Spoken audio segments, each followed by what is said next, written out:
नमस्कार दोस्तों, स्वागत है आपके अपने यूट्यूब चैनल मेरा क्लासेस में। तो दोस्तों, जैसे कि आप सभी को पता ही है कि एमपी सेट एग्ज़ाम 2026 1 मार्च 2026 को कंप्लीट हो चुका है और इसके रिगार्डिंग सभी सब्जेक्ट की जो एक्सपेक्टेड आंसर की है वो ऑलरेडी आप लोगों को पता लग चुकी है। और हमने भी काफ़ी सब्जेक्ट की जो पेपर 1 के रिगार्डिंग, पेपर 2 के रिगार्डिंग जो एक्सपेक्टेड आंसर की है वो हम आपको बता चुके हैं। आप सवाल ये है दोस्तों कि आपकी जो प्रोविज़नल आंसर की कब तक आ सकती है, साथ में रिज़ल्ट आने में कितना समय लगेगा। ऐसे ही कुछ क्वेश्चन आपके माइंड में चल रहे हैं, क्योंकि दोस्तों असिस्टेंट प्रोफेसर का जो फॉर्म है उसका नोटिफिकेशन है वो आ चुका है और उसका एग्ज़ाम जुलाई अगस्त में होने जा रहा है। तो दोस्तों चलते हैं हम आगे की ओर। और आगे बढ़ने से पहले आप सभी से रिक्वेस्ट ज़रूर करना चाहेंगे, यदि आप हमारे चैनल पर नए हो तो चैनल को ज़रूर सब्सक्राइब कर लेना। तो दोस्तों हम चलते हैं आगे की। तो दोस्तों यहाँ पर हम देख सकते हैं कि एमपी सेट एग्ज़ाम 1 मार्च 2026 को हो चुका है और जिन्होंने भी एग्ज़ाम दिया है उनके माइंड में बस एक ही क्वेश्चन चल रहा है कि कब तक इसकी प्रोविज़नल आंसर की आएगी और फाइनल जो रिज़ल्ट है वो कब तक आने वाला है। तो चलिए दोस्तों, इसके बारे में जो आपके क्वेश्चन हैं उसके आंसर देने का हम प्रयास करते हैं। तो यहाँ पर आप देखिए दोस्तों, तो 1 मार्च को तो आपका पेपर जो है कंप्लीट हो चुका है। और रही बात प्रोविज़नल आंसर की, कि जो प्रोविज़नल जो आंसर की वो होती है दोस्तों, प्रोविज़नल आंसर की लगभग पेपर के 1 से 2-3 दिनों के अंदर अंदर प्रोविज़नल आंसर की आ जाती है। तो 1 मार्च को तो आपका पेपर था, इसके बाद होली होली थी, तो होली की भी छुट्टी लग चुकी थी, इसीलिए अभी हो सकता है कि प्रोविज़नल आंसर की नहीं आई है। लेकिन दोस्तों प्रोविज़नल जो आंसर की है 10 मार्च से पहले पहले, जी हाँ दोस्तों, 10 मार्च से पहले पहले या फिर आज भी कभी भी आ सकती है, क्योंकि कल होली थी, है ना, और इसके चलते हुए छुट्टी थी।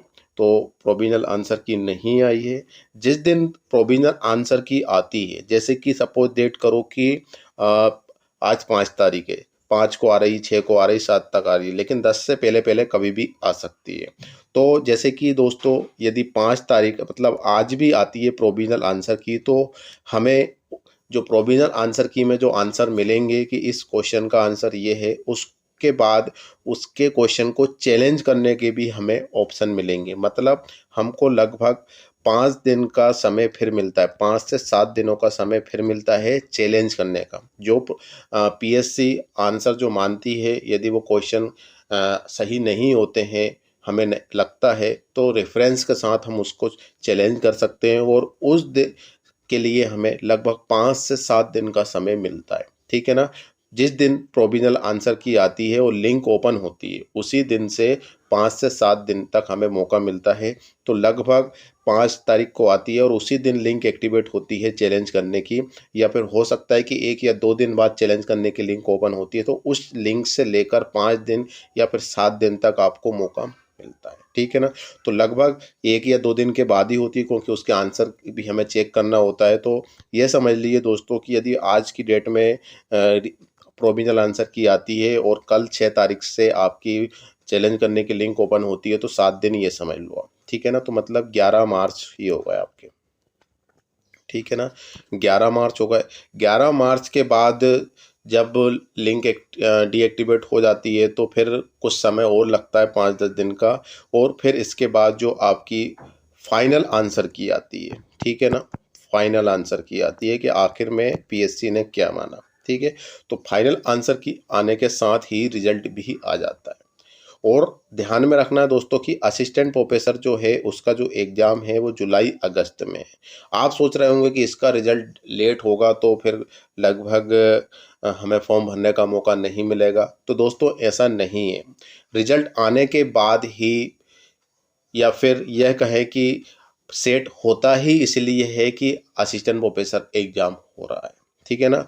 तो इसमें जो भी क्वालिफाइड होंगे, सेट क्लियर करेंगे, उनको असिस्टेंट प्रोफेसर फॉर्म भरने का, एग्ज़ाम देने का पूरा मौका मिलेगा। इस बात की चिंता मत कीजिए, है ना। यदि डिले होता है रिजल्ट, तो असिस्टेंट प्रोफेसर के फॉर्म आगे बढ़ जाएंगे। ठीक है ना। एग्ज़ाम की डेट भी आगे बढ़ सकती है। लेकिन ये बिल्कुल नहीं सोचना है हमें, नेगेटिव थिंकिंग नहीं रखना है कि आपको मौका नहीं मिलेगा। सेट होता ही इसीलिए, सभी स्टेट में सेट होता है तो असिस्टेंट प्रोफेसर की वैकेंसी आती है, ठीक है ना, और उन सभी को मौका मिलता है, ठीक है। तो लगभग ये समझ लो दोस्तों कि एग्जाम से लेकर 1-1.5 महीने का समय हमें सेट के रिजल्ट पे लग ही जाएगा, ठीक है ना। और जुलाई अगस्त में आपका असिस्टेंट प्रोफेसर का एग्जाम है, तो उसमें भी आप एपियर होंगे, ठीक है ना। तो इसकी बात टेंशन नहीं करना है। और साथ में दोस्तों जिनका भी अच्छा स्कोर आ रहा है, लगभग यदि 170 नंबर से ऊपर आ रहे हैं जिनके, जो हम यूआर की बात कर रहे हैं, और यह समझ लो कि यदि SC ST OBC की बात करें तो 165 से ऊपर आ रहे हैं किसी के भी, तो वो सेफ जोन में हैं और वह असिस्टेंट प्रोफेसर के लिए तैयारी कर सकते हैं। और ऑलरेडी आप ये भी जानते हैं दोस्तों कि हम असिस्टेंट प्रोफेसर की पेपर 1 और पेपर 2 के लगभग सभी सब्जेक्ट की तैयारी कराते हैं।